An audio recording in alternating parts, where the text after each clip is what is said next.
আসসালামু আলাইকুম আপু ভাইরা, চলে আসলাম সকাল সকাল। আজকে কি রান্না করবো? এই যে খেসারা দিয়ে বা সিমের বিচি দিয়ে, নতুন আলু আর একটুখানি মুরগির মাংস ছিল, এটা দিয়ে রান্না করব।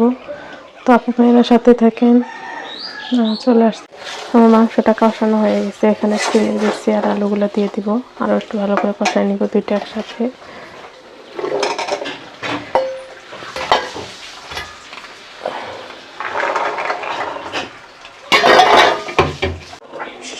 এই তো আপু ভাইয়েরা ফিরে আসলাম। আমার তরকারিটা একবারে কষানো হওয়ার পরে এই দেখেন কত সুন্দর করে কষায় নিছি, একবারে শুকনো শুকনো হয়ে গেছে, ভাজা ভাজা। তো এই তো দেখেন কতটা সিদ্ধ হয়ে গেছে।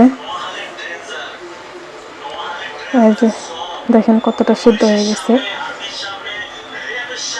এখন আমি এখানে দিয়ে দিলাম গরম পানি।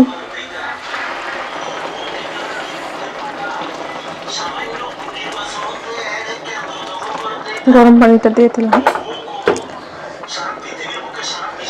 ঝোলটা দিয়ে দিলাম আর কি। তো বেশি সময় লাগবে না আপু ভাইয়ারা। আমার কড়াইটা একটু ছোট হয়ে যায়, কারণ হচ্ছে এখানে সিমের বিচি আর আলু, তো এগুলো তো আর কি ঝোল টানবে, মানে পানি টানবে। তো এখানে একটু ছোট হয়ে যায়, আর উপায় নেই পানি দেওয়ার মতো। একটু পাতলা না নামাইলে এটা তো পানি সব টেনে আঠা আঠা হয়ে যাবে।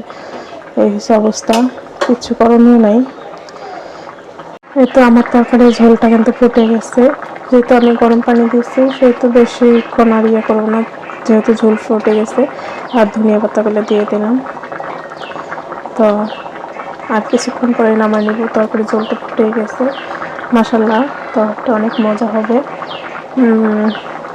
একটু টেস্ট করে দেখেছি, কারণ আজকে ঝাল লবণ মশলা সব করা হয়েছে, দেখেই বুঝতে পারতেছেন। তো একটা ধনিয়া পাতা দিয়ে দিলাম। তো আপু ভাইয়েরা আপনারা ওইভাবে রান্না করতে পারেন, অনেকটা মজা হবে। দেখেন আমি তো দেখে বলতেছি বা একটু টেস্ট করছি লবণ টবণ। তো হয়তো পরবর্তীতে ফিরে আসতেছি, আর একটুখানি শুকাই নিয়ে নিব। আপু ভাইয়েরা তো ফাইনালি আমার তরকারিটা ধোয়া উঠে সাদা হয়ে যায়, কালার আসে না। এই তো দেখেন কতটা লোভনীয় হয়েছে। তো এত বাকিটা বেড়ে নিব। আর ওই কাঁচা টমেটো, কাঁচা পাকা টমেটো সালাদ করে নিব কাঁচাটাই। এই তো আজকে আমার রান্না।